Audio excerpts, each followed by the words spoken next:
thank you very much. This is the first webinar sponsored by the Review of Political Economy, born out of the pandemic on which we'll speak today. And we have 4 guests today.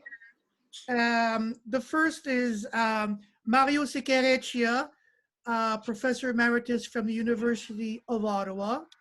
We have Eugenia Correa from the National Autonomous University in Mexico.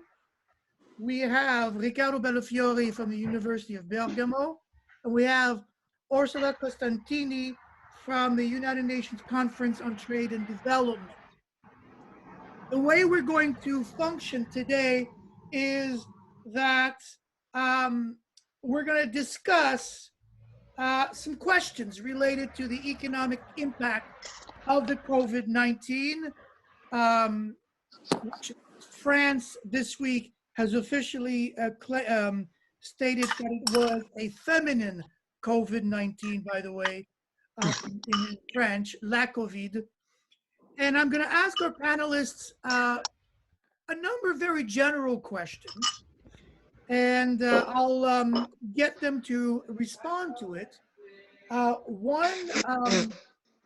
One thing I do want to note is wait on being called, because it's Zoom doesn't work well if 2 or 3 people are speaking at the same time. Okay, so we will begin with the first question, very general question. How is this crisis different from past crises? We're going to begin with Mario, then Eugenia, Riccardo, and Orsola. Mario? Okay, thank you for inviting me, Philippe, and it's a pleasure to be to have come. I didn't move at all. I'm physically in the same space I've been for the last 2 months practically, so I'm happy to participate. Now, the way it's normally framed, this crisis, is that it is, even by the mainstream, they refer to it as a kind of supply side shock, resulting from government action to remove workers from active participation in the labor market. Not in this case to go fight a war like in the Second World War, of course, but rather where we have removed them in order not to spread the virus. And hence, with the exception of certain essential industries, such as, healthcare, workers were forced to stay home on temporary layoff, quote unquote, or to continue the work that they were doing, but at home in this case, almost in the style of a kind of modern putting out system. The internet being the kind of transport vehicle, if you wish, to deliver the services to the public, as we've seen in education, for instance. Now, in the overall, if I take the example of Canada that I'm familiar with, I don't have data for other countries really. I have some general idea what's going on in the U.S., but just to give you the example of Canada, where we have have some data here. The overall, if you look at the labor market, what we see is that the decline in employment, for instance, from February all the way to April, it declined by almost 16%. Which exceeds the decline of any of the previous recessions since the Great Depression, certainly. For instance, in 1981-82 was 5.4%. So you're talking about a 3 times, the actual decline here, magnitude, that we saw in 1981-82 with the Volcker, what do you want to call it, a strategic, orchestrated crisis at the time. Now, the unemployment rate also multiplied itself by approximately 3-fold again. We were at, in January at 5.2%, and down now in this case to, what is it? Now it's 13 up here, rather unemployment to 13% here in April. And more importantly, if you look at the statistics on the actual, it's done, okay, of the labor force that did not work or worked less than half of the usual hours in Canada, what we see is that they estimated it for April to be 0.7%. Okay, so you're talking about over 1/3 of that potential labor force that has been badly affected by this crisis in this country. Okay, and we could, but what is more important is if we look at the distribution of that by sectors, you see that in, for instance, in March, it began with the services sectors, which were badly affected. Something like 62% of those sectors are dominated by female labor force, which is important here. But what is interesting, by April, it spread to the commodity or goods producing sectors, and and also in construction and so on, to such an extent that while it is true that I think the most heavily affected were female workers, especially in the cheap labor sector, if you want to call them that, the low wage and more, flexible kind of, like in restaurants and, whatever there, many of these types of services, the actual evolution did spread to men in the manufacturing and in the construction industry as well. Okay, and I won't give you all the figures here, but the more stable ones, of course, were the utilities, the public admin, and of course, of finance, insurance, and real estate. And in this case, it's because they were able to transfer much of their activities to home. Now so in a sense, was this, as somebody was referring to it, was it a she session or was it a he session? Well, it's more she than he, but indeed, at least in this country, there has, it has changed depending on which month, of the 2 months that we've been afflicted by this, it has changed somewhat. And now the question is, this is rather important because it leads to a debate as to what happened here, in fact. Well, unlike what normally happens during, let's say, wars, which are often plagued by inflation, except for some products, of course, like, protective masks and, disinfectants or whatever. There was, if anything, a disinflation, with fears of deflation that have occurred. Indeed, in contrast to some of the famous, kind of Keynesian, post-Keynesian economists like Robert Skidelsky, who argues in favor of a stagflation that is now emerging, where the causality, instead of being from higher prices, like in the 1970s with oil prices to slow down in the economy, it's the opposite here. Kind of reverse causality, but none of that really flies in the current context where we're seeing, if anything, that there are fears of deflation. In fact, I'll just give you some figures for Canada. In January, the inflation rate was 2.4%, which was above the 2% target, quote unquote, of the Bank of Canada. And at the time, they were, raising interest rates over the last while. While in February, it was still around 2.2%, but then in March, it goes down to 0.9%, and April was 0.4% inflation rate. And, there are fears literally that it just goes through the floor, meaning it gets into a deflationary, environment here. So what we're seeing here is as I said, is that what we're seeing is real fears of deflation in the horizon, if anything. Now, was the policy response adequate, which is the kind of question here that Mario, yep. If I can just interrupt you, Yeah. Let's hear from other people on the first question, fine. And then we'll come back. Sure, no Eugenia, problem. how different is this crisis from others? Well, I was very afraid when I saw that many people of you want to speak about the crisis in your own countries, because here in Mexico we start really in crisis. The slowdown started in June of 2018, and we have a very negative growth in 2019, And of course, the data right now are worse and worse, especially in the second quarter of this year. But then for Mexico, it is not a different in the way in which we are really fall down since many months ago. And of course, we are not looking some kind of answers of the government to try to stop the slowdown. And then I was very afraid too that you asked made that question for me, because really at this point we don't have in this last period of the slowdown in these weeks, in the last weeks and in the last months, we don't have nothing new that is happening that happened with the fiscal or monetary policy.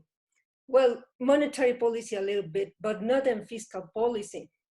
And then the social policy and the infrastructure public investment that the actual government start last year are the programs that they continue to support for this year.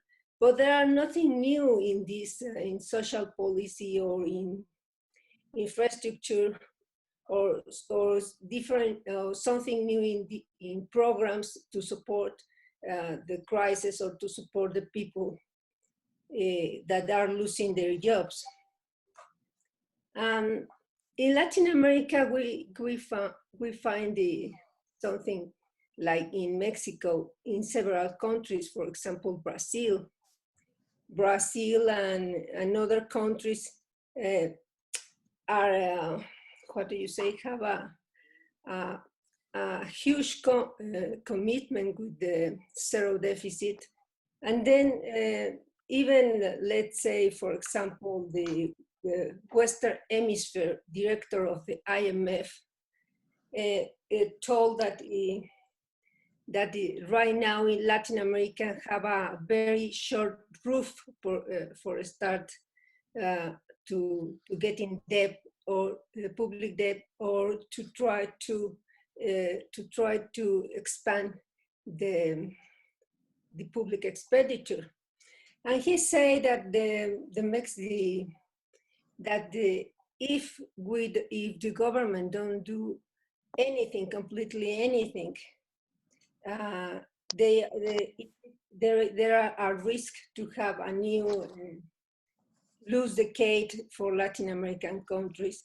But he started the decade in 2015, not in 2020, but 2015. Why? Because he is implicitly, what do you say, recognize the failure of the governments that returned to the neoliberal policies in several years ago, after many years of policies outside of the neoliberalism, and trying to have their own way for development. Okay, Eugenia, I'm just going to stop you there because you're encroaching on the other questions. Yes. I just want to hear from Riccardo on how different this crisis is from past crises. Riccardo? Yes. You know that you're posing a possible one, because you are asking about the difference of this crisis relative to the other crisis. So one should, first of all, give his assessment to the other great structural crisis and say what is different in this one. Maybe I will arrive to that in a couple of minutes, but I need to start not from the difference, but from this crisis as I experienced it. Let us begin from my wife. My wife in mid-February had pneumonia. 1 week, 10 days before. the coronavirus event in Bergamo. So we still don't know if she had it or not. The effects were the same. I was completely asymptomatic. This is mid-February. 8 days, 9 days after, my university closed. Are you there? I don't see you anymore. Yes. My university was closing. So as Bergamo University, the lockdown was then. Probably the key center of the diffusion of the virus was 5-7 kilometers from my house in Bergamo. Likely, with my wife, we went to a town 20 kilometers far away. But that area, the area near Bergamo, were two countries, two towns, Nembro and Alzano. They are a very interesting place. The government and the region didn't want to declare a red zone, but they were very interesting because they are a very industrialized area. Like all Lombardy, there is a lot of pollution. There is a lot of urbanization and so on. But they are key in a transnational chain of production going through China. So let us start from the first point, a shock.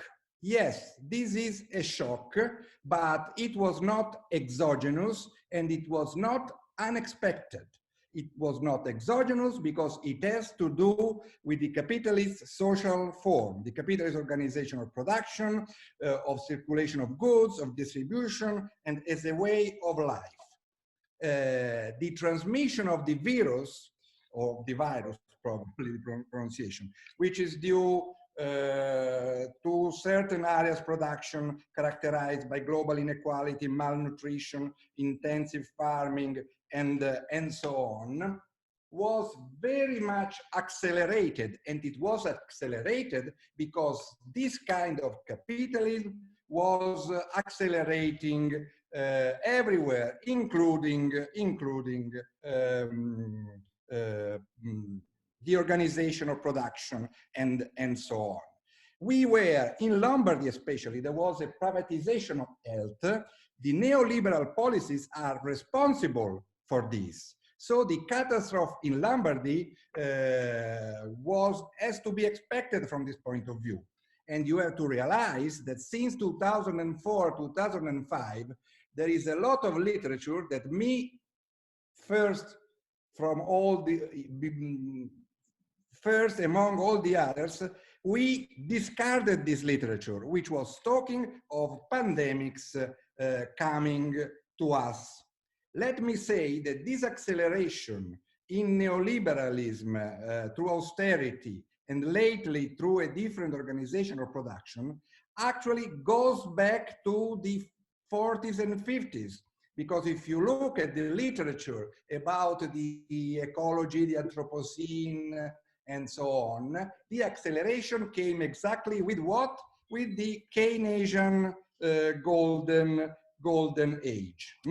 So, for me, it is clear that it is a very special kind of crisis. It does not, that it affects supply, main of all. It does not have immediately nothing to do with demand. The collapse in demand is induced, so to speak. The real point, which is both positive and negative, is that for a while, I would say the last 2 months, there has been a political decision everywhere in the developed countries to prioritize health for the mass, for most of production, relatively to production. But this has been true with contradictions. In Lombardy, a lot of factories insisted to have workers in production. And now in the phase 2, there is a push going towards too quick reprise of. Let me close with 2-3 phrases. This is a secular event, the first crisis of this kind, probably in this century at least. Probably it is the first of many to come in these centuries. Second, this crisis is very different from all the others, great structural crises.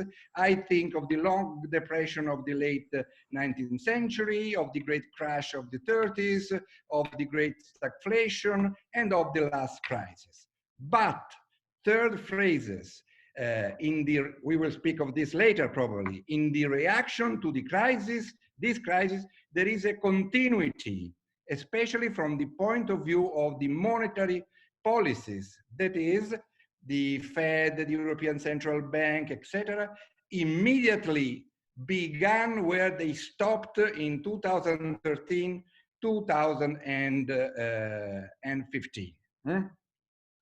The deeper continuity from my point of view is that this crisis, even though it is completely different from the other capitalist crises, poses exactly the same social and political issue of the 70s of last centuries and of the Great Recession. And it is a point which has to do with the composition of output, not only the level of output and the level of employment, but the composition of output and the composition of employment. We have been able to freeze production, but almost any economist is worried to go back to growth and development. I think this is the wrong approach. Here and now, we have to understand how to plan a different kind of supply and a different kind of demand. Otherwise, we are going towards hell in the future. I lost, you are here. You're there. Thank you, Riccardo. We now go to Orsola. Hello. Thank you. My point here is very much in line with what Eugenia just said, in the sense that for sure, this time the paralysis of much of the productive system is almost unprecedented. But we also need to realize that it arrives at a time when recession was already looming around the globe. And it arrived after already a long period of stagnation. So if the pandemic is a shock that provides clear challenges of its own, the crisis will also be the result of macroscopic mistakes in the management of the world economy since the global financial crisis. And in that sort of historical framework, we need to look at it. At least if we take the global financial crisis as a sort of reset point when things could have gone differently. Of course, I take Riccardo's point that it's a broader capitalist problem that we are also facing.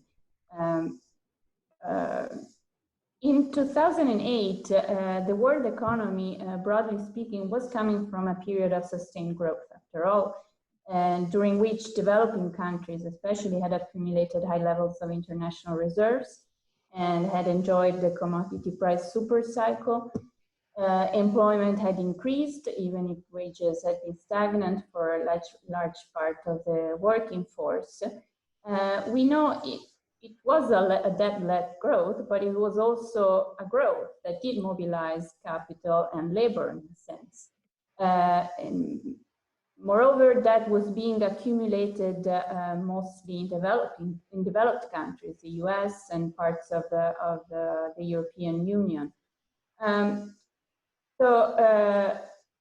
This, by the way, raises perhaps a provocative question, whether it's better to have a bullish growth than no growth at all in some circumstances.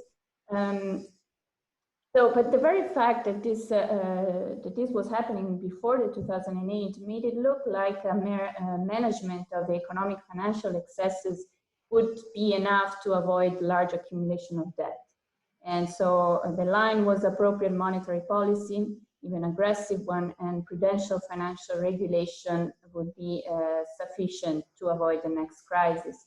And I recall economists writing, even heterodox economists writing, and central banks had at this point everything under control, developed instruments to avoid large crashes. We were in a new normal that is a QE-led new normal that is still a sort of normal. Anyway, my point is that things had started to go bad well before the pandemic, and that is why the crisis is going to be different this time. That is one of the reasons, of course. It's in the very nature of the thing is different. What happened before and how it's going to reflect now in the near future.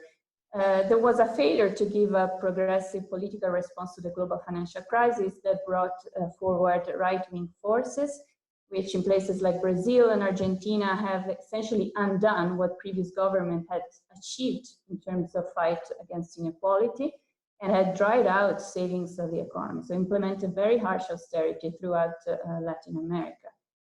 Just what Eugenia was saying. And in the USA, of course, the previous government hadn't achieved much in terms of fight against inequality, but still Trump managed to feed more money to the rich. Governments all across the political spectrum have abided to the mantra that we need to create fiscal space for bad times. But those policies, as we know, and as all Keynesian and post-Keynesian economists know, what they did precisely to reduce fiscal space and reduce the savings in the economy, precisely by trying to save more. Austerity just before the pandemic had reduced potential output, had failed at delivering significant public debt to GDP reduction. And on the other hand, cheap credit fed a mountain of private debt. Risky loans, more non-financial corporations have a mountain of risky loans, BBB bonds, but this mountain of debt failed even to launch a bullish growth. And even in the US, where there seemed to be a period of growth, at the level of employment, if we look at employment rather than unemployment, or the hours worked, we see that they are still recovering from 2008 and still are, and so are investments. In the developing world, country has seen net portfolio outflows in 2012, and that has become very dangerous, and we see plainly that in the case of Argentina, of course, but it's the case not only in Latin America, in Africa dramatically. On the contrary, the larger share of private and public loans, larger than in 2008, is now owned by speculative funds and are generally more expensive. And developing countries right now are just not in the position to borrow more and to borrow to face the immediate problems of debt repayments and the immediate problems to deal with the healthcare issues, immediate issues. And there is no economic justification in any theory that I know that justifies the fact that countries should not be able to face a non-economic shock with the same financial capacity right now. So if previously one could say it's not fair to, and it's not correct economically speaking, in terms of economic theory, to give the possibility to countries to do more public spending to say reduce unemployment, because that is not going to reduce unemployment, you cannot make the same argument now. So, but still you have people like Mitch McConnell, who's the US Senate leader of the Republicans, say something that really sounded like Schäuble was really the former German finance minister. He said, we are not writing a check to send down to states to allow them to, in effect, finance mistakes they made unrelated to the coronavirus. So we are at a stage where the king is naked or sick, if you want. Like, what was economic theory doing then, and why are the recipes just the same, even if the situation is entirely different? So it's sort of the situation is unveiling a political core element of the economic policies that we've been seeing in the last 10 years, and there is no sign that they are going to change. Thank you, Orsola. And you've touched on a number of things that we'll be touching now, and a good way to transition into the next question.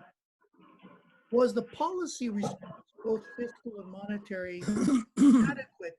Let me add sort of a sub-question that came from a discussion I've had with Mario over a number of emails, where he was saying that maybe the current monetary policy is too loose and will lead to something called the euthanasia of the saver. And also something else he mentioned about fiscal policy. Now, in Canada, the current deficit is 10 times higher than what it was maybe 6 months ago. And Mario has pointed out that that is creating issues of inequality in the impact that that fiscal deficit is having as well, the distribution of those. So if we can start with that with Riccardo, and then we'll go to Orsola, and no, I'm sorry, my bad. We're going to start with Eugenia and then go to Riccardo. So the question is, has fiscal and monetary policy been adequate? Eugenia. I need to put one point in this, there's a one in this discussion, which is that really the actual economic crisis is not a national crisis. It's not a crisis that can be, what do you say, looking for and study as just a local crisis, or with a point of origin as we see in another crisis, that we can saw in another crisis, let's say 2008, that was born in the United States, or 2001, or 82 crisis that born in Mexico, etc. Then the debt crisis right now is a global crisis, and maybe if we try to look what is happening with the monetary policy, we need to really to establish that this crisis was born global.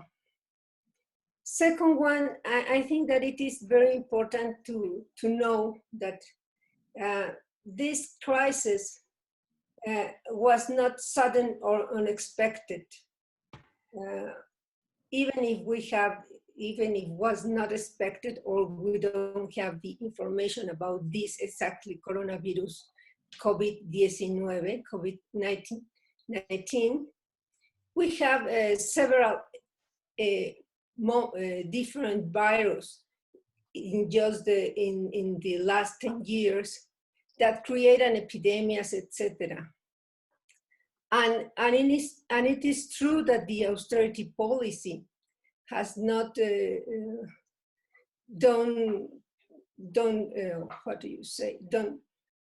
austerity policy avoid that the countries and the governments do something about to be prepared for a new episodes of virus that was very well studied by the science. Then in this context, we need to establish then that there are at least for the Western hemisphere, two very important authorities in monetary policy, which is the Fed and the European Central Bank. and especially the effect for us, for the Latin American countries, which is the most powerful provided, well, the most powerful director, or let's say determinant of the monetary policy in Latin American countries. In that way, we can see that the Federal Reserve really take an actions, very short actions, very local actions, and small, and very small, and in the same direction that they will do in other financial crises. Even if they know perfectly well, I think so, that this crisis is a global crisis. They have the experience of the 2008, in which the crisis was demand a lot of financial cooperation, the Fed with other central banks. But at this moment, the Federal Reserve cannot follow, or don't want to follow a monetary policy that taking in account what is happening in the developing countries, especially in Latin American countries. Then it is true that the Latin American countries have a very restrictive monetary policy, and a huge compromise that the central bank don't make any loans to the government, which is in the law, of course, that were what do you say, taken in the last 10 years in all the constitutions and all the different laws in Latin American countries. Then the central banks cannot finance the government, and then the central banks are changing their own balance, growing their own balance in order to give a support to the local banks that, of course, have a lot of problems with the economic depression. I can say that they are, especially in Mexico, they make a lot of different decisions to try to give a support to the banks, to give a support for avoid the growing of not performance loans, local performance loans, but of course they are saving the interest of the banks, but don't have any support to really create I don't know, credit for expansion, the credit for create employment, and especially public employment. That's Okay. it. Louis-Philippe, I can see you. You can't see me. We will have another chance to speak, or this is the end? Yes. There's still about 3-4 more questions. Let's go to Riccardo Bellofiore. Same question. Has the policy response been adequate? Again, this is a very complicated question because there are at least two horizons, not temporal horizons, logical horizons. If I was true in what I said in the first intervention, and let me assume I was right, then the answer must be structural. Let me be provocative. We should take the word austerity and the words structural reforms away from the neoliberal reasoning and make them ours. If you look at the crisis we were discussing 2 years ago, 3 years ago, which kind of crisis it was? It was the global warming, global climate. You remember Greta, the famous young girl. Well, this crisis is showing how radical measures may have to be taken. And to be honest, I think that we are in a moment of humankind in which we should also ask how monetary policy and fiscal policy could help into the structural issues of demand and supply, composition of supply, composition of employment that I was posing before. But going more precisely to the kind of question you posed, the answer is mixed. If we take of course I have to do sweeping generalizations. I am sorry for that. But if we look at monetary policy, the financial technocracy, we must say that in the US and in the Eurozone, there has been conscience of the kind of crisis we were in. And in the United States, the Fed actually, as I said before, came back to the policies she was doing before in the great, so-called great financial crisis. And it was very effective in an amount of injections of liquidity which has never seen before.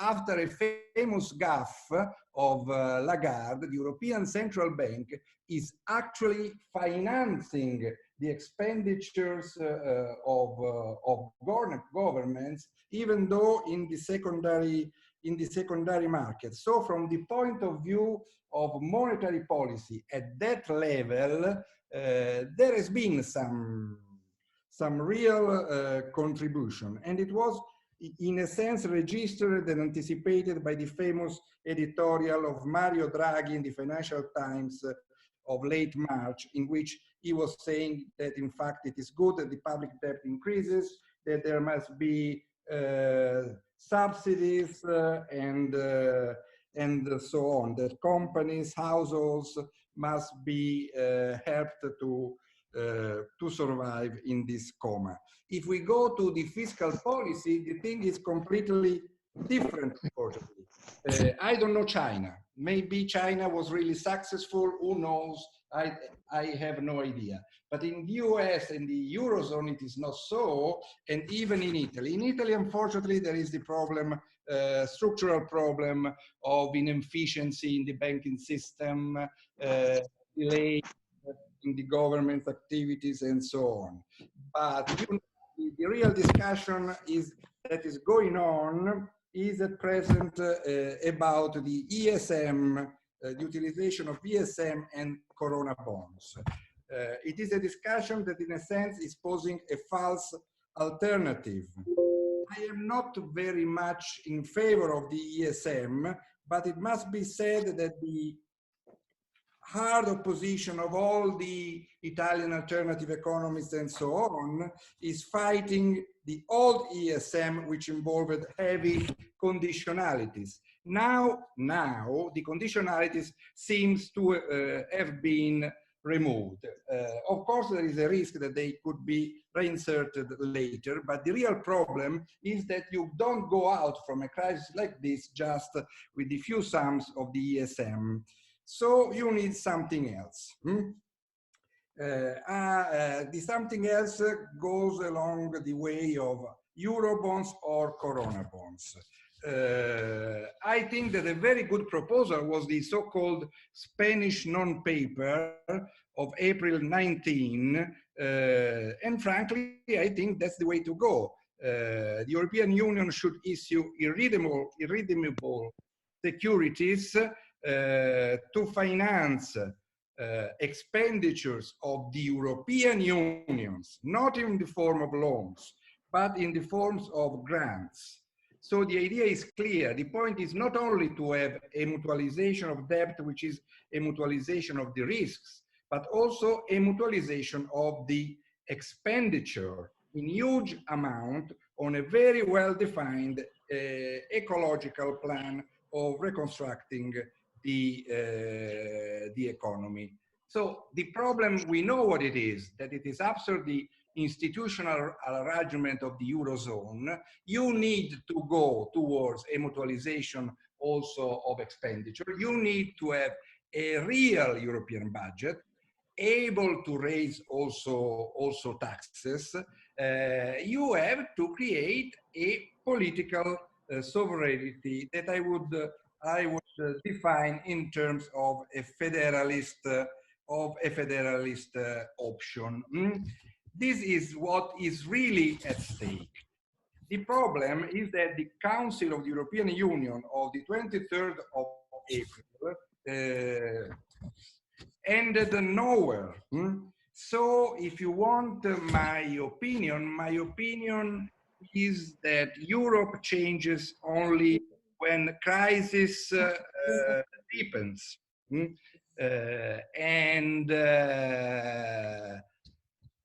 The sad truth to be pronounced is that decision of the European Council must be solved going forward, and this requires a crisis which hits all the centers of Europe. With Francesco Garibaldo, I published an article 7 months ago, 8 months ago, which was written one year ago. And what we said was, look, in the European Union, in the Eurozone actually, we are now having a net exports over the GDP in excess of almost 4%. This is not a good thing. And it is not a good thing because of the uncertainty, because of protectionism, because of a coming crisis of the automotive. So we forecasted a crisis. I say we forecasted, but actually it was beginning that kind of crisis. And it hit Germany, I think, in the middle of 2019. We said, we concluded that article saying, this is the worst of times, which means it is the best of times, because it is in this situation that there should be a radical change in the governance of the Eurozone. Otherwise, either for economic or for political reasons, somewhere in the future, we are leading to a slow death. I don't know, maybe an explosion, but maybe just as a slow death. This is the moment in which it is possible to really have changes. I am not very, very optimistic about that. Thank you. Thank you, Riccardo. We're now going to go to Orsola. Again, same question. Has the fiscal or monetary response been adequate? Yes, thank you. So the quick answer is clearly not, and not anywhere. I didn't want to talk about Europe because frankly it's just too depressing, but since Riccardo brought it up, I will mention something. I think that the discussion about the European Stability Mechanism, which should give, for instance, to Italy something like 36 billion euros, so something really, really, we're talking about a tiny amount of money, is totally a smoke screen, and citizens of Europe are not buying this kind of discussions anymore. But what I want to stress is that there is no economic justification, no justification in economic theory justifies the fact that Germany, Italy, Spain, and Portugal shouldn't be deploying the same sort of support to the economy right now. And the fact that it is not, is the basis of the disgregation, of the moral political disgregation of this project. And I think that, well, First of all, even just symmetric funding would not be enough because the situation to begin with is asymmetric.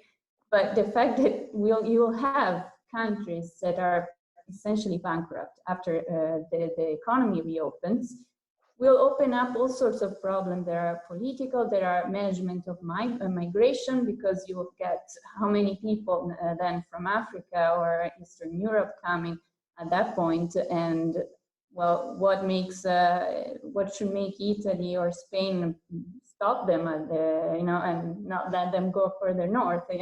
So you get all sorts of problems that are, right now we are creating. And so the whole discussion is really too dismal to even discuss in economic terms. Like there's, it's really ridiculous if you ask me. But broadly speaking, even globally, of course, the response was not sufficient. And my point is that it could not be because of the policy framework we've built over time. What I mean is that there is no way you can build a hospital overnight. There's no way you can change the healthcare system so that you allow people to get healthcare for free overnight. You cannot change the rules by which people do not have to go to work even if they're sick. And at the same time, even speaking of very just of typical transfers, economic transfers, you cannot overnight create that sort of welfare framework to give money to people, to give to people the means of supporting themselves. Especially as the economy, the labor market has become more informal and there are more gig workers. So I was reading this new article came out saying that an average household of more than 2 people in the US making a total of $50,000 to $70,000 would need more than 2 years to save 1 month's worth of expenses. So that means that you do not, if you do not have let households have a saving buffer, you cannot be fast enough to provide in this crisis situation money to everyone, people who might not even have a bank account, say. So the point is that this idea that you can address crisis with temporary and timely discretionary measures has failed dramatically, and we see this now because you cannot have discretionary measures if you dismantle the channels of transmission, and so paradoxically, if you dismantle automatic stabilizers, you cannot have effective discretionary measures. So there was no way, no matter how strong a central bank, how reactive a central bank is, that the response could have been enough. In terms of coordination, I mean, let's not even talk of global coordination. There's not even national coordination. Let's think of the US and the relation between the federal and the state authorities and the cities. Like what I just mentioned, Mitch McConnell saying that they are delaying the funding to the states. We are entirely bankrupt, and they've been bankrupt for 10 years. I mean, they've been in serious trouble even before. So it's really disheartening to see this lack of coordination in Europe, a situation where medical supplies were stopped at the borders inside the European Union, and that's a point in which well, the economic recipes are repeated just the same. Austerity is good, but you realize that it's not about economic theory at this point anymore. And that's my dismal take right now. Of course, economies are not made of one representative agent, so some people will in the end be fine. Some countries will be more or less kind of okay. But the political turmoil and the problems with massive migration will be disastrous, probably dangerous for everyone. Thank you. I'd like to remind people who are now just joining to turn off your microphone to pick up the noise easily. Before I go to Mario, many of you have pointed out not only commented on fiscal monetary policy, but the next question was going to be, what more can we done? And some of you have touched on that. One debate that's happening in France right now is on helicopter money or quantitative easing for the people, where central banks would essentially be sending checks to every resident of France. It's a big debate. I'm going to come back to all of you to have your comments on that. But before I do, let's hear from Mario on whether the policy response has been adequate. Mario? Well, I mean, I think like everybody, you could say that it has not been adequate given the kind of, criteria I have as to what is adequacy. But, probably I'm coming from another planet almost here, because as much as I realize that things are bad here, boy, do they look good here in comparison to many other countries out there. And in what sense? I'll say it first on the monetary policy front. Okay. Well, the central bank did the usual bit. It followed exactly, in fact, both fiscal and monetary policy, I would say, they followed the same recipe in a sense, but in a more profound and I would say, magnitude-wise, much greater than what happened during the global financial crisis of 2008, 2009. On the monetary policy front, obviously, they brought down interest rates to the minimum level here, with the overnight rate at 0.25, 0.25, and all that kind of stuff. They're doing quantitative easing big times. And what it's doing, I mean, it's doing what QE does, which is not very much in terms of actually stimulating the economy. It doesn't do much of anything. But what it does do, of course, it conditions the financial markets in a certain way. It does stabilize asset prices. It also has permitted, especially on the provincial side here, which is important because they've been purchasing a lot of provincial government securities, that it kind of appeases the financial markets to be able to buy more of these, let's say make it easier for these provinces to be able to borrow if they so desire. And also they've been intervening big times in providing, guaranteeing credits. This is to the central bank now, by the way, as well as we're going to see on the fiscal side. Bankers, security, all this kind of stuff. They're doing this on a big scale right now, which is quite incredible. As I said, I would not have expected it at this scale. More importantly, though, on the fiscal side, which I think is really important.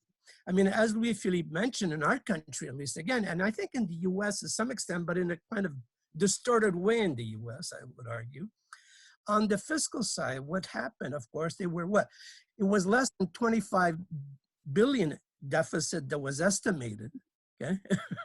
And they were, they've gone up to 252 billion, deficit this for 2020. So it's been a tenfold increase overnight, over a 2-month period. All of a sudden you see this explosion. And where's it going? Well, what I would argue here, it's going some of that good, some of that not so good, okay? The not so good aspect of the fiscal side of this is the fact that a lot of this is just, I mean, it makes it, which some would argue, well, this is great, it's guaranteeing almost that there's no business that could go under, literally, okay? If you look at it in terms of how they're supporting them right now, it's extremely, they have all kinds of funding. I don't even know where to start, in terms of on the business side here. I have a list here of something like 16 or 17 different measures, but there are many more. I couldn't even count them all, okay? In terms of various measures, in terms of credit advances, guarantees, but also if the business is facing serious difficulties, they're paying 3/4 of their salaries to maintain workers on payroll, but it's going through the businesses rather than directly to the individuals in this case, okay? Which is a problem for me because it could lead to imaginative accounting and all kinds of problems at that level. But nonetheless, what they're doing is they're providing huge funding, okay? as I said, to me, quite amazing, because I didn't expect it would be that much.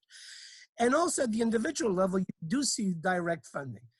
Not only are you getting it through unemployment insurance benefits, which just continues and extended it, but more importantly, also they included as the self-employed who were not included before. And if you do, you'll get the, $2,000 benefits per month as a self-employed if you're hit by the, by the coronavirus.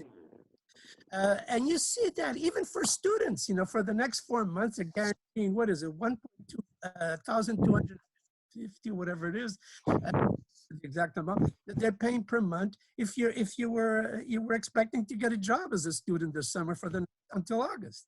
So getting at is that there's been incredible funding going on in a way that I think was good, except, and this is why I'm going to get into the critique at that level. They are not addressing bigger issues of the type that obviously Riccardo and others you have mentioned, which is that if this is a structural crisis, obviously the government here doesn't see it that way. They just see it as a measure that we're going to have to pull up and do whatever they're doing, which is supportive, okay? But it's not, the idea is you're going to go back to normal in a year or two, whatever it will be. Okay? And this, of course, I don't think is in the works, and certainly this is not something that is recognized by any policymaker here. But what we do have, though, as I said, is a fairly big increase in the transfer system, both direct or indirect. And I could say this much here, which is that I don't like the way they did it. And the reason why they've been criticized, some people have been criticizing this, is not for the amount that they're spending and all that so much, which, obviously we can. Needless to say, it's $2,000 a month or whatever it is, or even more with the unemployment insurance. Is that enough to keep a family going or whatever, individuals going? However, what is more important, rather, is the fact that these are all, think of it, it's a patchwork of policies that have been put in place. And each defining different sectors of the economy and different groups in the economy could access this funding, but they all have to apply for it. Now, many people don't even know how to apply. You have to do it online. So there's all kinds of problems at that level. What they should have done, some people would argue, should have just have a kind of coronavirus, the universal basic income, where they send everybody the 2,000 or whatever it would have to be here, and leave it at that, and then collect it back if it's, if you're giving it to the rich or not, it doesn't matter. At this point, you're going to be able to get everybody covered rather than it's been done, which is frankly problematic. But what I'm saying here is that there's been a real problem at that level in terms of the delivery of it, rather than the fact that they didn't act. Here, they acted quickly. And they did act in a way that I think is a positive one here. In the US, they did some of that, but it's much more distorted version of this. And part of the reason is because in the US, unlike in Canada here at least, in this round, despite the differences ideologically, like between the Conservative Party, the Liberal Party, the Democrats, whatever, in the US, they've been literally shooting at each other's feet. While here in Canada, there was a sense of unity that they had to deal with the crisis, regardless of who, whether you're in the Conservative Party or not, they've all been pretty much acting on the same wavelength on this issue, which of course has, show a little difference in attitude and also in the way they dealt with it in the US in terms of, again, or pro-business alignment in the way they actually funded the, but in terms of the overall, I could say personally here that there's, as I said, I'm one who's extremely critical of a lot in our governments, needless to say, as we know very well. But at least in regards to the way they actually acted on this front in terms of both fiscal and monetary policy, I would say that it's been a positive step here that in a sense we could learn from and try to move forward on that. Okay, so I'll leave it at that. Thank you, Mario. I do want to pick up on something. the way I interpret it, and a lot of you have mentioned, you know, a piecemeal approach. Maybe that's the result of essentially uncertainty. I remember that when the crisis started in very early mid-March, the government of Canada's response was to spend $1 billion. And of course, that has changed as information has come in and as they have interpreted the crisis. But maybe there's a big sense, in a big way, uncertainty here playing and have an impact on fiscal policy. And I'm sure there are other issues as well. But that is how I interpreting the evolution of fiscal policy since mid-March. Let me deal with one issue. You know, the question is, has fiscal spending killed the notion of austerity? And sometimes I think yes, but now I'm starting to think no. One thing is, one interesting argument is, you know, we used to always, Austerians always used to say, we can't afford this, we can't afford huge deficits, we don't have the money for these programs. And, you know, now we know that was just a smokescreen. We do have the money if we want to. We can increase these deficits. And it kind of goes to the old saying that, well, we're all Keynesians or post-Keynesians in the foxhole. My fear now is once this is over, the issue of what do we do with these deficits, the austerity component is going to come back in a big way. I wanted to know if this is your interpretation as well. We'll start with Eugenia and then go to Riccardo, Orsola. No, I'm sorry, I get mixed up all the time. We'll start with Riccardo, then Orsola, Mario, and Eugenia. So let's go to Riccardo Bellofiore. Is austerity dead? You know that there is this category, this figure that I like very much, the zombie. So yes, it is dead, but it is a zombie. The problem is that we, from this point of view, there is a similarity. We have been there before. There was the crisis of 2007, August, that became a worldwide general universal crisis in September 2008. Then everybody was a Keynesian.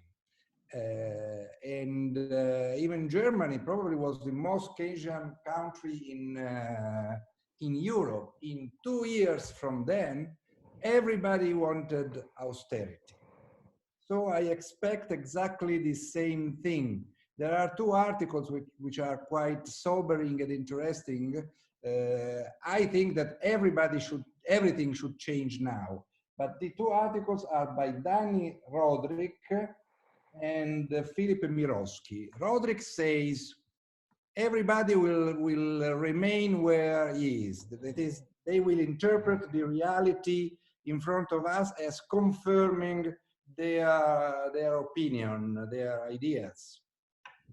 And there are reasons for that. And Mirowski said that according to him, way out will be more neoliberalism, or as I would prefer to say, and as somebody says, neo-illiberalism.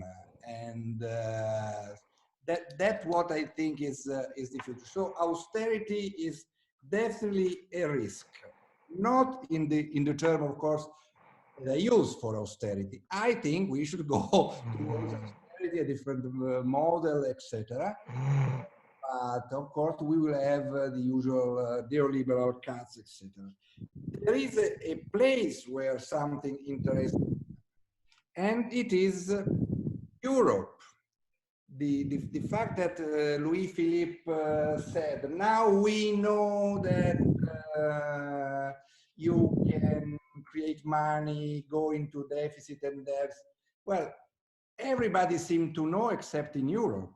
But in Europe, even though the decisions were never enough, the last 3 months has been incredible, because in a matter of 2-3 weeks, the Stability Pact was declared dead. Dead for now, but it is dead. Everybody can spend whatever that country wants. The European Central Bank, after the gaffe of Lagarde, clearly is there to support at present the government. So it is clear that everything has changed. And even the decision of the German court is good because it is revealing an hypocrisy. Everybody knows that there is an hypocrisy. Everybody knows that the European Central Bank is doing also fiscal policy. And the European Central Bank, and rightly so, says to the countries, do fiscal policy. So here the debate is clearly out.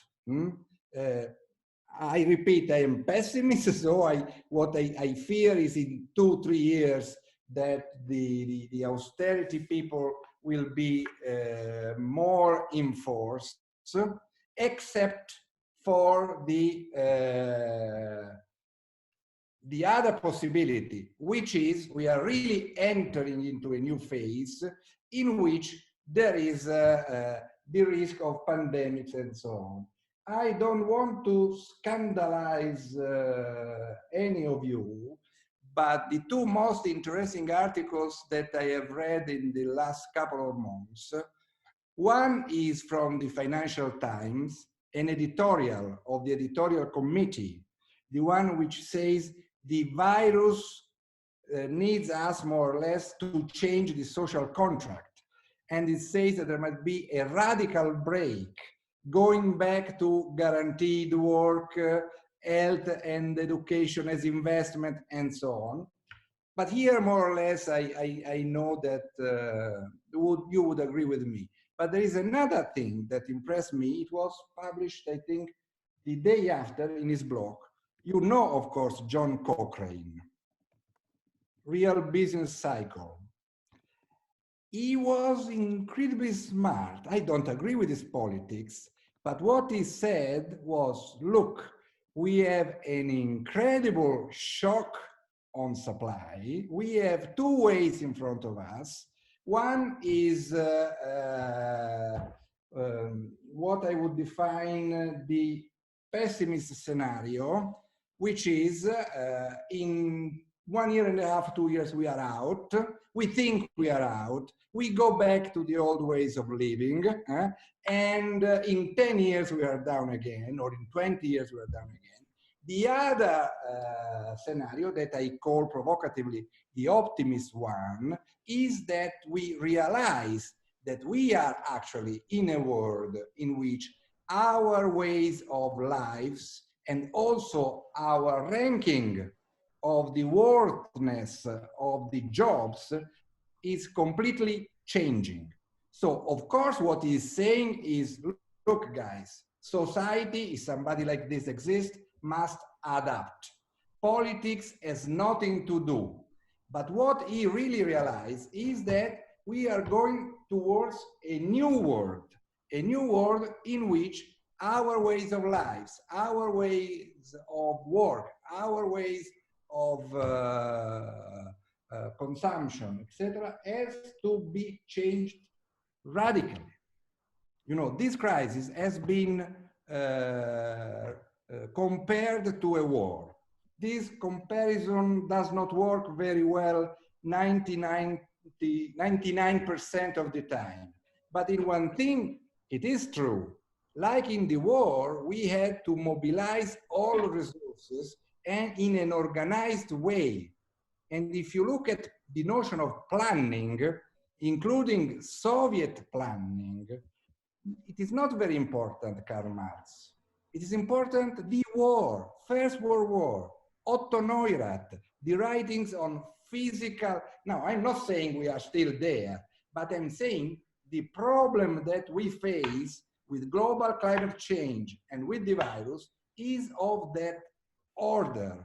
So we should shift the discussion from what may seem conjunctural policies to a link of the conjunctural policies and the structural policies. Thank you, Riccardo. Let's go to Orsola on whether austerity is dead as a philosophy. Thanks. So I think a lot will have to change necessarily.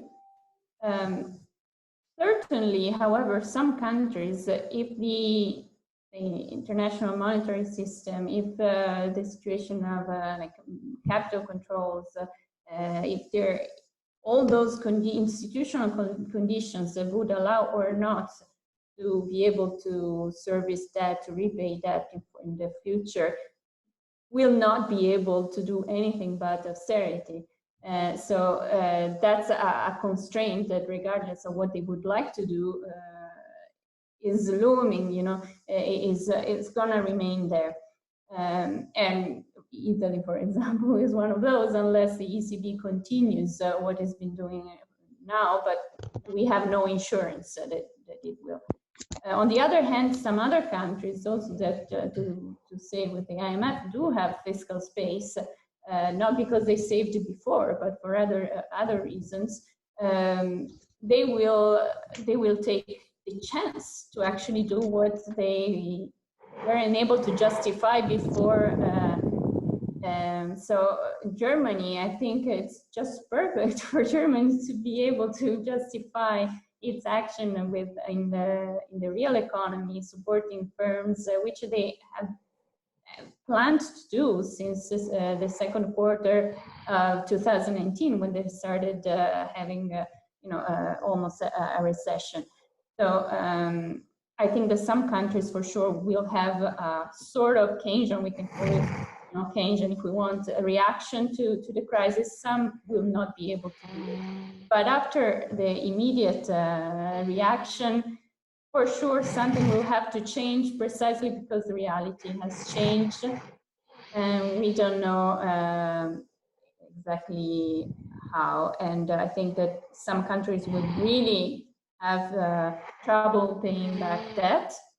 And so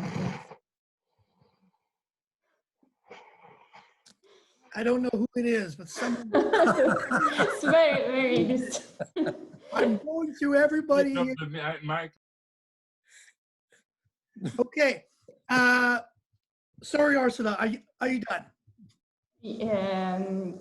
Yeah, no, one thing that I wanted also to mention is that, in effect, so I agree with Mario what he said originally, that it's not inflation that we will have to worry about, it's still deflation, because it's not just the fact that now, because there's a paralysis in production, there's a bottleneck, but the problem is going to be eventually that not all the firms, all the businesses will be able to reopen. So, and that means at the same time stopping production and stopping employment. And ultimately, this creates a supply and demand problem, which is a structural problem and requires almost a planning response, like Riccardo was saying, a planning with a focus on full employment. And there is no alternative, I think. Thank you. In order to speed things up, I might not go to everybody on every question. But I want to hear from Mario on this question. Is austerity dead? And then we'll go to the next question and we'll begin with Eugenia on that question. Mario, quickly, if you can. Is austerity dead? It's not dead, because I mean, it's an ideology that seems to subsist in this kind of underworld there that, goes on and on, you could say, but it's like in the science fiction kind of world, where some kind of creature, dark creature there subsists and was waiting for the next round. So, I mean, I'm being facetious here, but clearly it's like Riccardo said, it's like a zombie thing. So, but it is true that there's a real problem right now, of course, because the emperor seems to have no clothes yet to go around saying that we can't afford things when they're just spending like crazy. At least in this country, it's been, as I said, they've been doing it big times. And in that regard, I should mention, though, that in our case here specifically, that I always come back because I know it best. I mean, the other countries is different for sure. In the Eurozone, it's completely different, But here, ever since we got rid of the conservatives there at Harper in 2015, the government here, Trudeau government and all that, they never were arguing against deficits at all. What they had instituted was a policy at the time, which was to try to maintain the ratio of debt to GDP constant, stationary. So as long as we have that kind of room to maneuver, okay, which so in an economy that is, growing at some rate and all that, you could have some fairly important spending going on there, net spending, okay, without endangering that ratio. If you think of these sort of Domar equations and all that, right, you could do that.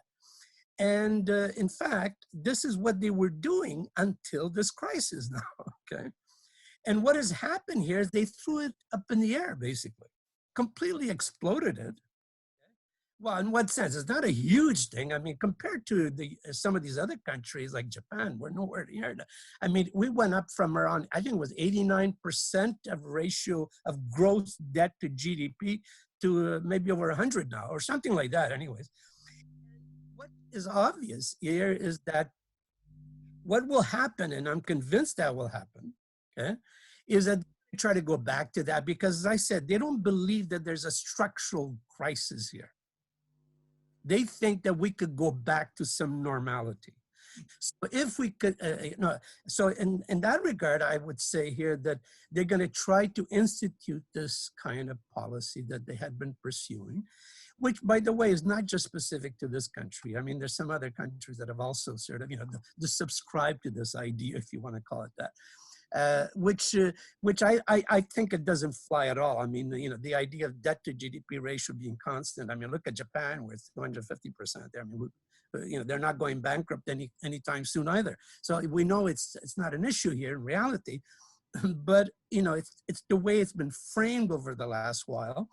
And my feeling is that aspect will, in fact, that kind of idea there will return big times again. Now, will they be able to sort of sell it? I don't know, but it's easy to sell because, of course, they always compare it to the idea of the individual household. You can't afford to go too far into debt without getting into trouble. And, you have to stabilize some ratio there, if you want to call it that. And so this idea is the stuff that I think is going to percolate and continue for the next while. But is the idea of the neoclassical notions of it, or the kind of Hayekian notions of deficits and all that, I think that's really passé, personally. Because even within the Conservative Party, there are very few who would argue that. There are some, okay? But there are very few who would argue. Only the more extreme lunatics there, I would argue. But within the mainstream of what are the normal range of, politicians out there, if you want, or policymakers out there, I think that aspect is gone with the, with the wind, so to speak, with this crisis, but not this idea that somehow you have to still somehow stabilize these ratios because somehow we may end up having problems of bankruptcy eventually. That stuff is nonsense. As I would argue in here. I mean, it's kind of the MMT idea here that you don't, obviously if you're a sovereign state, there you don't, you could always, you could spend, that, in fact, this is the key here, that as long as things are possible, we can't financially always do it. And this crisis here shows that, big times. Thank you, Mario. If Austerians come back, at the very beginning, Eugenia mentioned the last decade. If austerity comes back, it's going to be austerity on steroids. And then that's going to generate a lost decade around the world. And that's my big fear. Let's jump to the last question. What I want to do is jump to the last question, hear from all four of you, and then I'm going to call on a few people who have mentioned in the comments that they would like to say something. But I'd like to call on maybe Steve Pressman, co-editor of the Review of Political Economy, which is hosting this seminar, to maybe say a few words, comments, brief comments, Matthias Grasselli, and also Robert Blecker. I'd like to call on them at the end for some brief comments.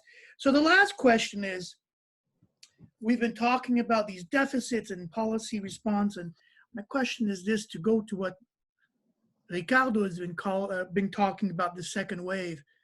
Can we afford a second wave or a third wave of this coronavirus? What is our public response going to be at that time? Can they afford it in a way? I'm going to begin with Eugenia, and then I'm going to go down the list for some brief comments by Mario, Riccardo, and Orsola. So, Eugenia, can we afford a second and third wave? Well, at least Mexico, it's very difficult to have a second or third wave to survive. Why? Well, this is because if we follow this herd immunity that it is following maybe in other countries, especially in the United States, this herd immunity is in Mexico is right now rolling this kind of policies. Even if the government tried to maintain the isolation of the population, it is true that it is almost impossible if you have all 60% of the population working as an informal and at least 30% of the labor force working on the streets. It is and working for income for this day. Not, it is very difficult to believe in the isolation in that way. Then I know why you don't want to ask me about austerity, because austerity is in the program of our government right now, and then it is very difficult to say that the war austerity was died. I know, at least not for Mexico, because our president support this austerity.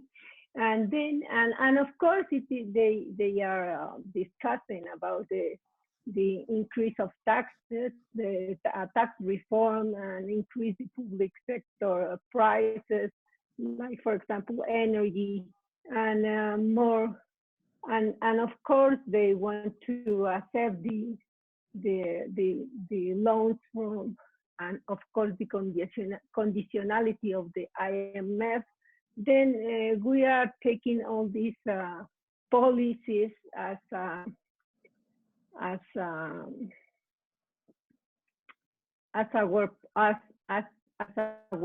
policy.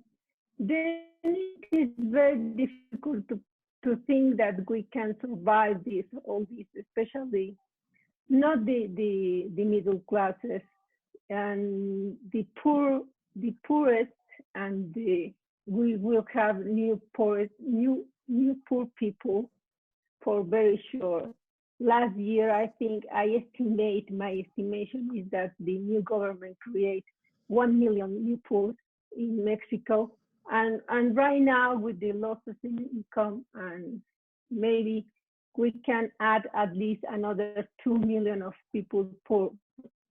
We don't have statistics to prove all that. That is only an estimation.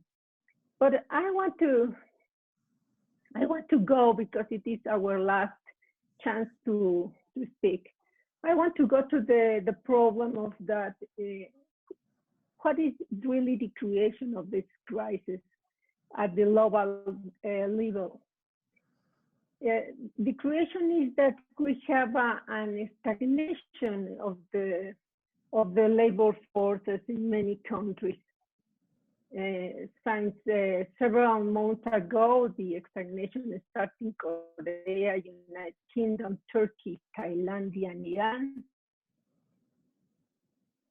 And we have also a decline in labor force in China, Germany, Ukraine, Polonia, Japan, even Italy, and the European Union as a whole. Then all this, the world of the work is really changing a lot. We will not return to the normal in terms of the occupation, in terms of the labor insertion in the labor in the market, and then the kind of solution that when the private sector cannot generate labor jobs enough, in our countries is of course the self-employment and the informal work. And the problem is that in the advanced economy, that it is very difficult. I cannot see that kind of behavior of the occupational changes.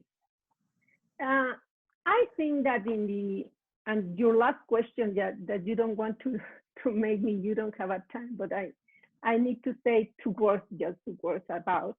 Your last question is what happened with the post-Keynesian heterodox economics in that moment. And I think that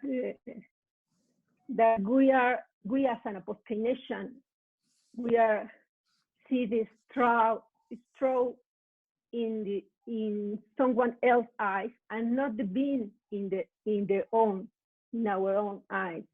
That means that we are criticizing a lot, and it is very good, but it is not enough. We are criticizing a lot the orthodox economy, but we are not talking about what we really need to do more than just policy. And that for me means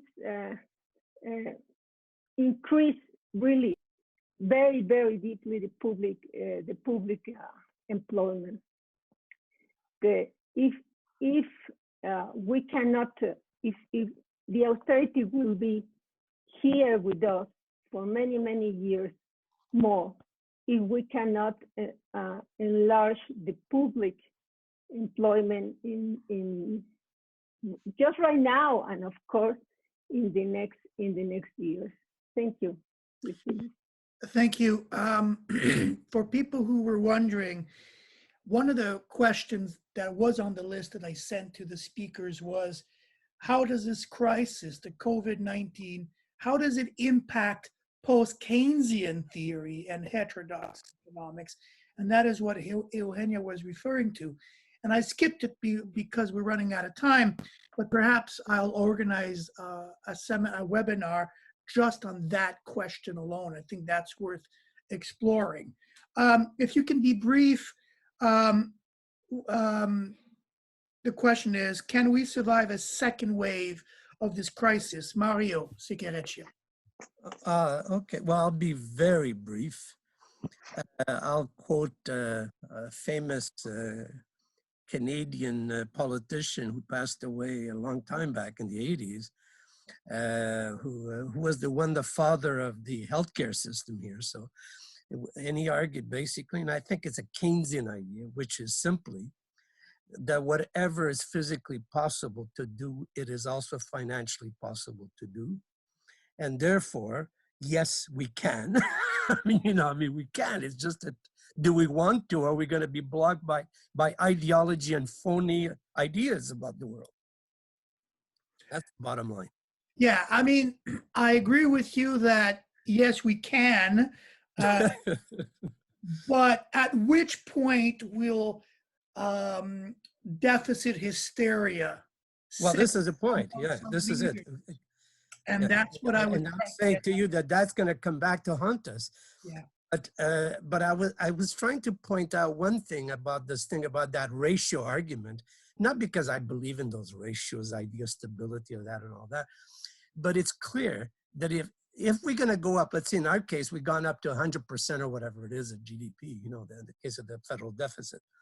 Well, we start from a new normal again that we want to stabilize here, but which means again that I think we could survive another round on that basis because people are not going to criticize that.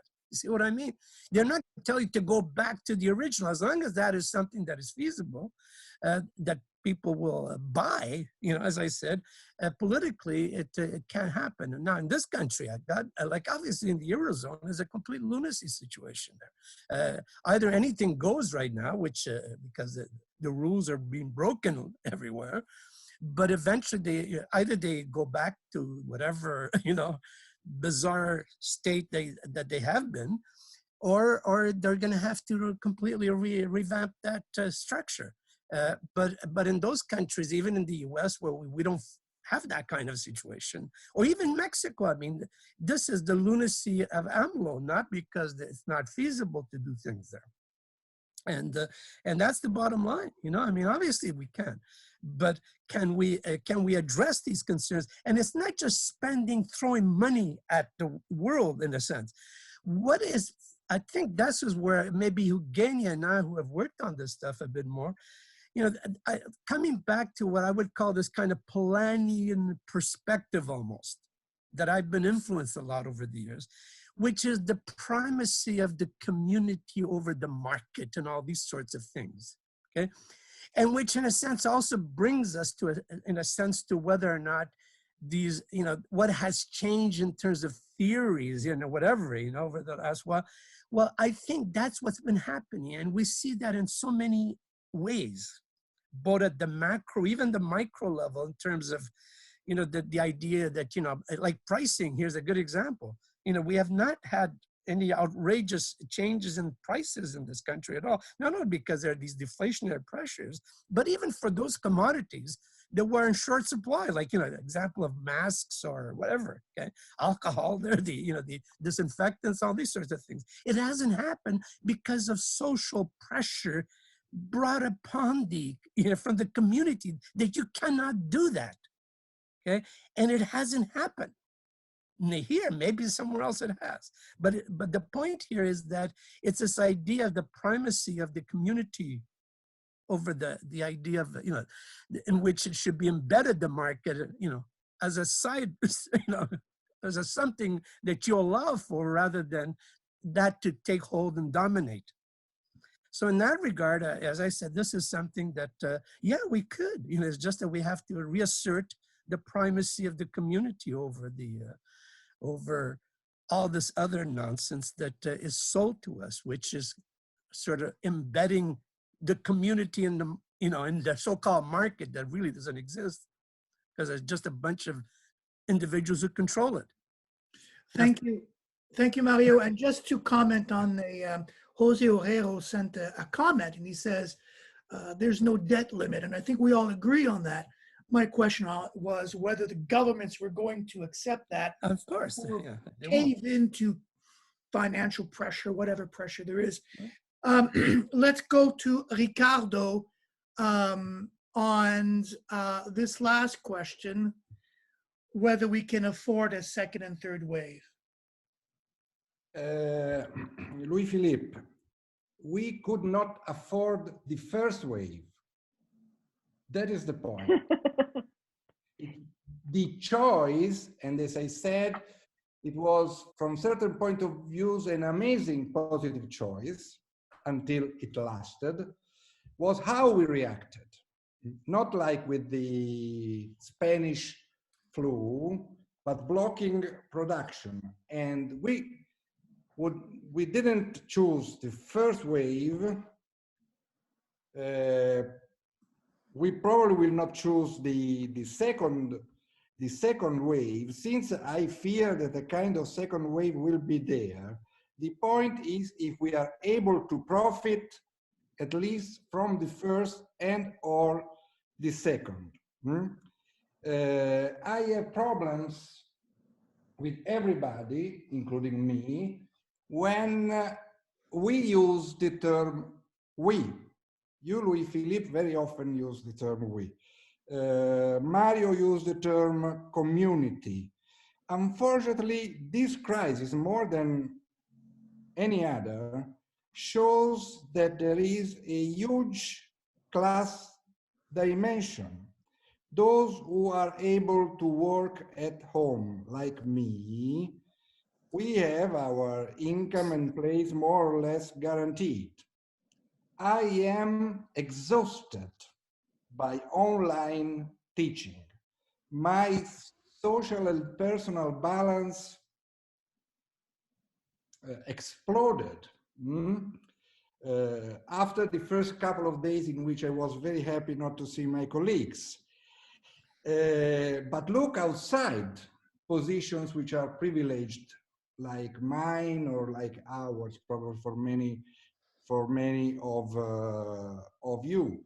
There is an amount of risk and of costs that I fear that more and more will determine barbaric reactions, because I said there was a positive answer and a lot of discipline, more or less, from population. At the same time, I think that this balance between health and life on one side and production and employment on the other is shifting.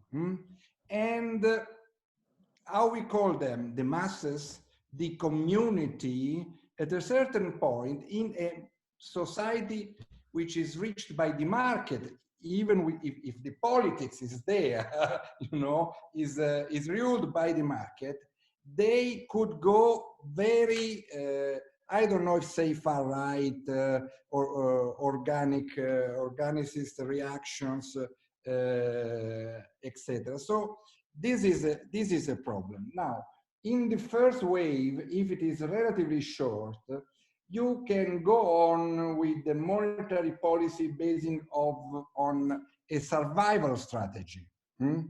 I inject liquidity, so to save any firm, the workers, or I suspend payments. As long as you go on, you cannot do that unless you change society. And there is this discourse in Italy, it is very strong, that firms want to have money for free from the state without any conditions. And in the newspapers, up to the moderate left, it is seen as a reasonable position. And I understand that after the destruction of university, a serious career, etc. So we should go towards a kind of economics which actually was never there, though it was hinted, the early Keynesians in Italy, people like Steve, Silos Labini, etc. Caffè, they were Keynesians and anti-Keynesians in a certain sense, that they were not fan of just effective demand support. They were for economy of controls. A lot of things of the 70s has been jettisoned, quantitative controls, forms of, so this is the point. One last thing. Probably that I am a reader of an old economist of the 19th century with a huge bird. He stressed that capitalism was based on value productions. You produce use value, but the point is producing for surplus value, for profit, and that is the dominant thing in a society.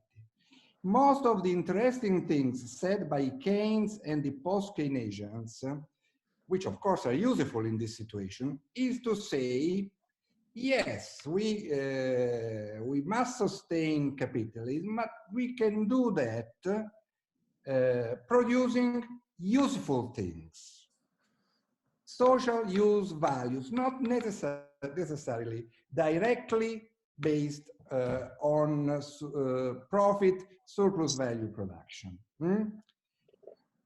Well, here there is a problem, you know. In a society, these two principles are contradictory. As Kaleski showed, the first one tends to be the dominant.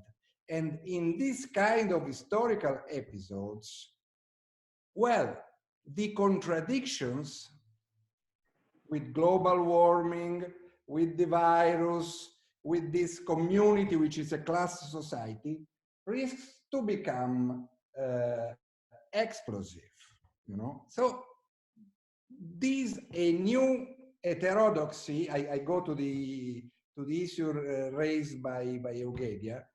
This should deal with, you know. It's just a problem.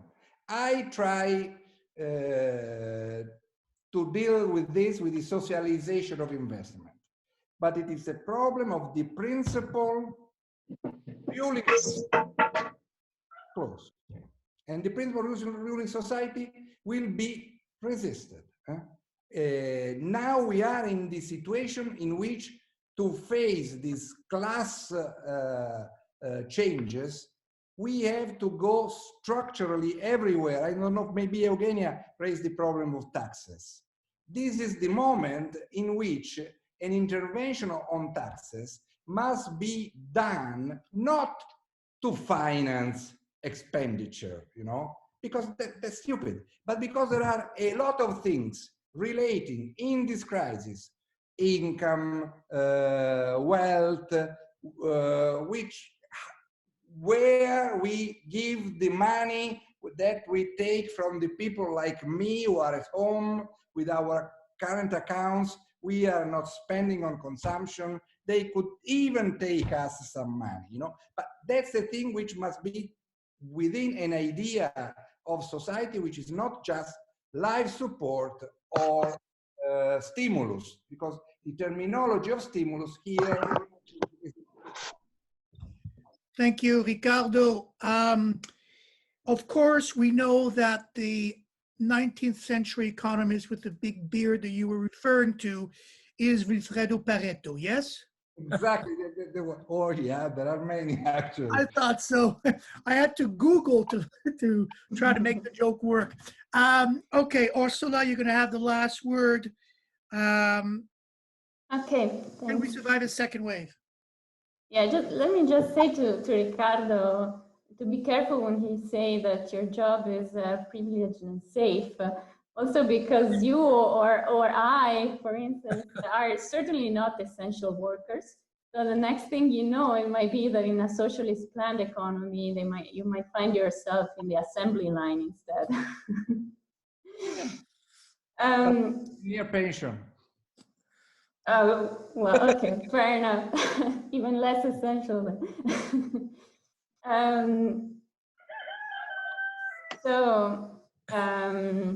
Okay, no, what I fear is not a lost decade, Louis-Philippe, is that we don't even get that. We already had a lost decade. What we get is a series of defaults, I think, private and public, unless we do something things differently, and that's how we can survive. I think that some proposals have been made, something like a debt to belief, especially for countries with financially distressed.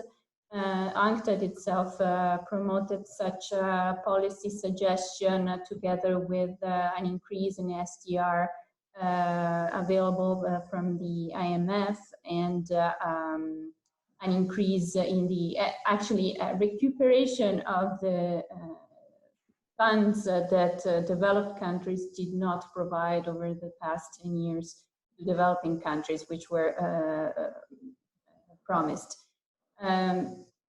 Besides that, in ways that also interest developed countries, I think that a QE for people is absolutely urgent and necessary. How to implement it, as Mario was saying, is perhaps a bit complicated, but at least for those who do have a current bank account, that could perhaps be easier. It's more difficult for countries where not everyone has a bank account. The problem with the concept of community or a popular reaction, political reaction from grassroots reaction, is that we are not dealing with the problem of big corporations and large oligopolies that are being reinforced right now. Like companies like Amazon, companies like Netflix, groups that really have a large influence on the public life, on the way opinions are formed, and on policy making. And that is a problem. So if we have an online community on Facebook, then maybe we are not, we don't have much hope for the future. But at the local level, the problem is that if there's social distancing, that prevents also some kind of grassroots reaction that could have been otherwise. But in terms of the positive side, I think that also a prospect for heterodox economics is to focus more on regional aspects, on aspects related to the territory where universities are, and reestablish a sort of relation with the local institutions, with the even business or unions, something that austerity itself has broken over the years. And that's a dimension that should be reinstated, and is the future, I think. Thank you very much. Now let me hear from a couple of people. I mentioned Steve Pressman and Robert Blecker and Matthias Grassilli, and this is not a reflection on all the others people who are watching. These three have sent comments in, and I've had conversations with Steve, so that's why I'm calling on them in particular. Steve, any comments? I've got a few. Let me just start with sort of an old joke that when you have a hammer, every problem seems to look like a nail.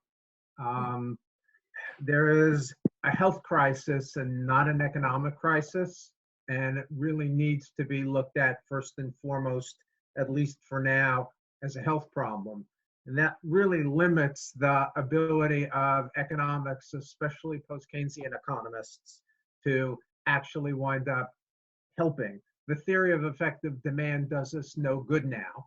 What we really need to do is effectively pay people to stay at home and not work. And that's tied up with all sorts of microeconomic decisions that I know nothing about. And I'm still puzzling and trying to come to terms with the idiocy of people wanting to go back to work and get out into the economy. And some of that is actually related to the failures of the attempts to give people money so that they can survive while they're inside. And I've actually had a lot of greater appreciation for universal basic income. Orsola mentioned the people that don't have bank accounts. And the US government has allocated lots and lots of money to help individuals and help businesses, and lots of people have still not gotten any of the help because we don't have systems that are set up to do that. Had we had a basic income set up, even a tiny little one, it would have been easy to just say, okay, we're going to take the $100 or so a month that we give to everybody and up it to $1,000 or so a month, $1,000 or so a month for everybody. So I've gotten some changes in my views of what we need to do long term. The other thing that I do want to say something about, which is the austerity question. I'm actually a firm advocate of austerity in general terms. And I usually will quote Keynes, who said, really, budgets should be balanced over the business cycle. And the reason is not economic. The reason is political. And the political reason is at certain times you want to be able to do more. And one of the things that let you do more is if you start the crisis with a small debt level relative to GDP. And just because it's austerity doesn't mean that we've got to cut back all social programs. I think that we need to push austerity in sort of things that Riccardo mentioned just a few minutes ago, which is let's tax the rich. The rich have benefited from tax cuts for something around 4 decades now. It's had very little positive economic impact. And let's tax the rich and then use that money to reduce the deficit and the debt. Thank you very much. I'm going to go to Matthias Grasselli, if you have any comments. Yes, thank you, Louis-Philippe. And I would like to echo a lot of what Steve just said, but it just going back to tying to my comment on the chat, that was when Mario was talking about the measures in Canada. I think a big reason why there is widespread support is still to the measures, and as you mentioned, both from liberals and conservatives, is precisely because they were framed as non-ideological and trying to solve the problem at hand. The problem at hand is a pandemic. It's not we're trying to reform society as a whole. We're trying to control the effects of the pandemic, and then going over the measures in precisely this kind of pragmatic, but then necessarily piecemeal way. It's what is the next problem that needs to be solved? Well, people need to stay home, so we need to provide some income for those who cannot go and find the jobs. But well, what about the firms? The firms cannot pay their employees. Well, then provide support to the firms. But what if the problem is not the salaries? The problem is to maintaining credit. Well, then give extra credit. So this is widely seen as something that it's yeah, we're all in this together. And yes, there is the assumption that we're going to return to normality, and maybe the assumption is wrong, but we need to work, operate under that assumption to maintain this level of support. And then, you know, the thing to do is to gain more of the public space to advance arguments like, okay, well, there was some extra government spending and the sky hasn't fallen. So maybe there is a room to do even more government spending to continue the support in those measures. It's a little bit like the argument from Kaletsky that once you prove in principle that the government can do something good and effective, and it's not entirely useless, then you can continue, you can build up from that and do even more. And just to really conclude, on this issue of learning things from the coronavirus, I was very happy to hear Steve say that he reevaluated his views on the basic income, because it's very rare to see this kind of attitude. I've been seeing many articles, editorials, and so on and so forth, where the person comes out and just says, well, this pandemic just proved that I was right all along because, and then comes all the laundry list of things that they always wanted to say.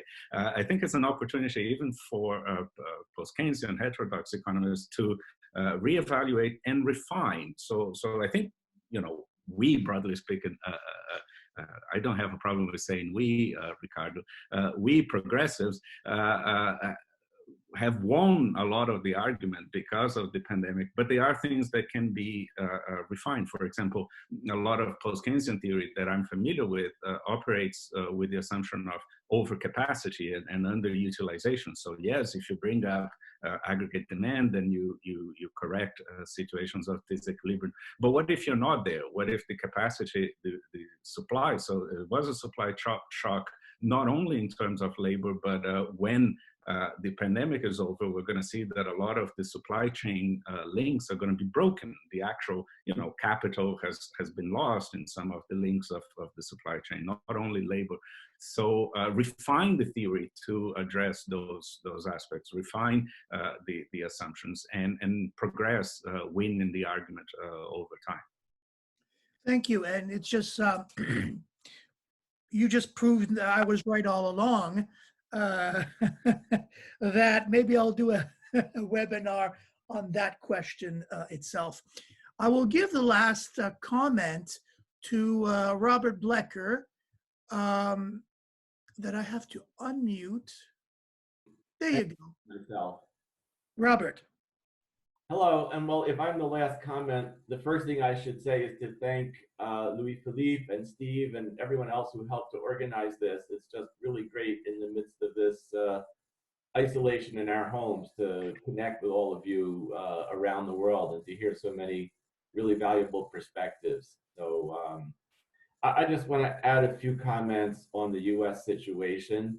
I think it's even far worse than some of you have said. And first of all, what I'm sorry, Riccardo said about the class dimension is very true in the US, but in the US, it also has a racial and national or ethnic aspect to it. So it's, you know, working class people in so-called blue collar work, people in transportation and delivery services and nurses in hospitals and bus drivers, you know, all kinds of working class people are essential workers. The meat packers have been designated essential by the Trump administration in pork factories. But who are they? Well, they're disproportionately African Americans, Latinos, and immigrants, and who in turn live in crowded, poor communities with poor health services. And so when you add all that up, you're seeing that there's a disproportionate incidence of the disease and the deaths among African Americans, Latinos, and immigrants. I mean, the other group terribly affected is the elderly in senior facilities. And then, you know, this just goes to the utter, you know, I think it's beyond incompetence. I think it's actual malevolence and evil of the Trump administration, you know, to just consistently deny the severity of the disease, to not provide the protective equipment and the testing and everything. We see, you know, relatively successful cases around the world, South Korea, New Zealand, Taiwan, of containing the disease, and we're doing the exact opposite in the United States. And for the people who are losing their jobs, well, we've done it the whole wrong way. Someone mentioned Mitch McConnell. So his idea was to throw money at the big corporations, but not require them to keep their workers on payroll.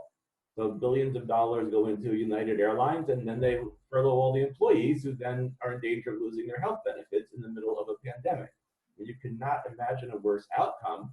And they had something like a $2 trillion so-called stimulus, but you cannot imagine something more badly designed. Like there's this $1,200 one-time tax rebate to people. The only good part is that it is capped at a certain income level, but you know, you get the same thing whether you still have a job or you're unemployed, and that makes absolutely no sense. And there have been extensions of unemployment benefits, but as someone said, it's really hard to apply for these, and many people are not eligible. Let me just flip then to the austerity part. Yes, you can already hear about it. It hasn't gone away. It's just been sort of like the 2009 temporarily pushed down a little bit. But already I heard on the radio yesterday, someone interviewing a prominent Democratic senator saying, aren't you worried about the deficit and the debt and the burden this is going to put on all those future generations? And I mean, Steve, I may intellectually agree with you, but the reality is that when austerity comes, it's not going to come on the Pentagon. It's going to come on social programs. It's going to come on education. It's going to come on Social Security and Medicare. I mean, we can fight about that. I do think a Democratic administration would probably raise taxes on the rich again, as Obama did, and that would be a good thing for all kinds of reasons. But if in the aftermath of this crisis, we return to austerity policies in the US and Europe and many other areas of the world, we're facing a global depression. And that will be prolonged long after the virus is somehow under control if we ever get a vaccine. And I think we need to think big and bold, because we know what the next long-term crisis is that's coming, and that's global warming and climate change. And we should be pushing for something like, and I know maybe this is, you know, I've got a hammer and so I want to always hit a nail, but you know, something like a Green New Deal that will really put people back to work, but will also address the other big challenge that's hanging over our heads would be an important thing to fight for in the progressive community, and so as not to prolong everyone's effort. We'll stop there. Thank you, Robert. And I agree. I think the real crisis will begin once this crisis is over. Well, I want to thank everyone, especially Mario and Eugenia, Orsola, and Riccardo for participating. I wish I had more time. So we've actually spent 2 hours, and I had scheduled 90 minutes, and I'm sure we could go on, you know, because many people, more people have comments and etc. But for now, thank you very much. I apologize. This was my first one that I organized, so I'll get better at this for the next one. I do want to say that there is one scheduled for the 25th of May.